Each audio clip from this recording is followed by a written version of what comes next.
Good morning, everyone. In the last lecture, we have discussed the working principle of induction motor.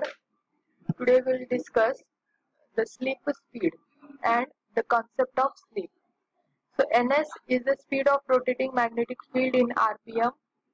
Nr is the speed of rotor in RPM, and the difference between Ns and Nr is slip speed. That is Ns minus Nr. Okay. So can this Ns will be equal to Nr? This Ns can equals to Nr. Okay.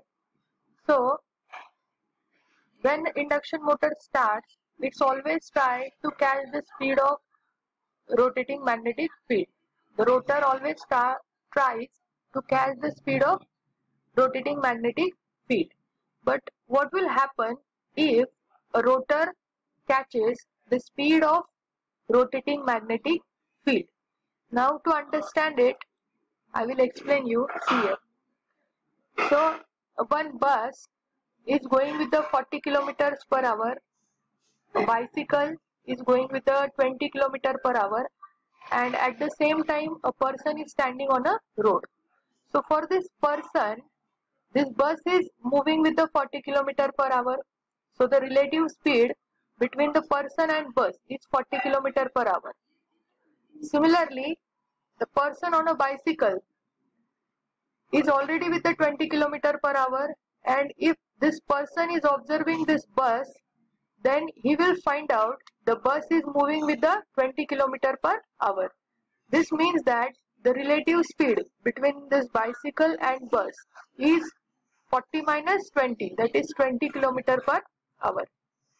Now what will happen if this bicycle will start moving, this bicycle tries to catch the speed of this bus.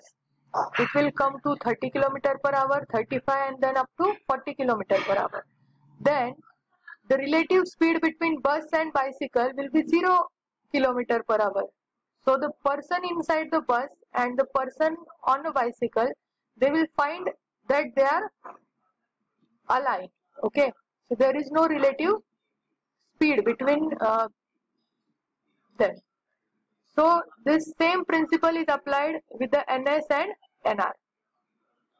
When this Nr tries to catch the speed of Ns, then there is no relative speed. The relative speed between Ns and Nr is 0. And as relative speed is 0, no fluxes will be cut. RMF will not get cut by rotor conductor. So if there is no d phi by dt, EMF will not induce inside a rotor conductor. And as there is no EMF, there will be no current, there will be no force on a rotor, and rotor will be stopped. As soon as your rotor stops, again there is a relative speed between RMF and your rotor, and again your rotor starts moving. Okay, and this rotor or this Nr always try to catch the speed of Ns, that is the synchronous speed, but it cannot catch it. That's why this induction motor also called as the subsynchronous motor or asynchronous motor. Okay. Now next concept is of slip of induction motor. Now we have seen that the Ns minus Nr is nothing but the slip speed, difference between rotating magnetic field and rotor conductor field. So what is the slip? The difference between synchronous speed and the rotor speed, expressed as a fraction of synchronous speed. Okay, it's called as absolute slip or fractional slip, and slip is denoted by small s. So s is equals to Ns minus Nr whole divided by Ns. It's called as absolute slip. Then for percentage slip, Ns minus Nr upon Ns into 100 we have to do. So if we arrange this equation, we can find out the value of Nr from here. So Nr is equals to Ns in bracket 1 minus S. So at the starting, NR is always 0. When we are starting motor, the rotor speed is always 0. So as NR is 0, at that time NS is equals to 1. So slip is maximum at the start.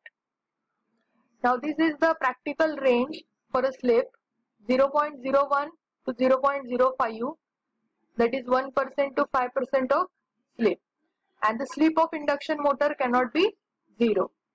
So this is the general concept of a slip. And the relative speed. The relative speed is the difference between NS minus NR. And what is slip? The slip is the fraction of NS minus NR divided by NS. That is slip. Okay. So in the next lecture, we will discuss what is the effect on a rotor parameters of the slip. Thank you.